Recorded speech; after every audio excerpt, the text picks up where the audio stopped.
Mas pinabilis na chicken dinakdakan naman ang lulutuin natin ngayon mga mi. Sa ganitong paraan ay di ka na mahihirapang mag-ihaw pa. Meron ako ditong chicken breast na hiniwa-hiwa ko na at tinanggalan ko na din ng mga buto.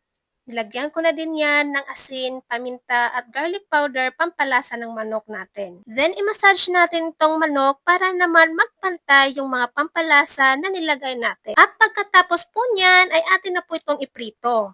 Yes mga mi, hindi lang sa inihaw pwede itong dinakdakan na gagawin natin.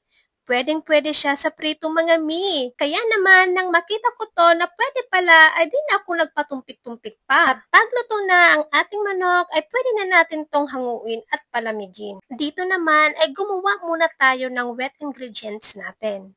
Bali ito ang magiging sauce ng chicken natin mga mi. Pinagsama ko lang yung mayonnaise, konting sugar, liquid seasoning, liver spread, at kalamansi.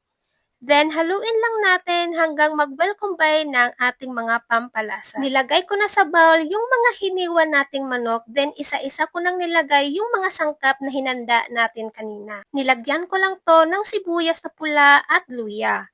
At syempre, di mawawala ang pangpaanghang natin. Maraming siling haba at siling pula ang hiniwa ko. Yan kasi ang gusto ni Mister, yung sinisipa siya sa anghang.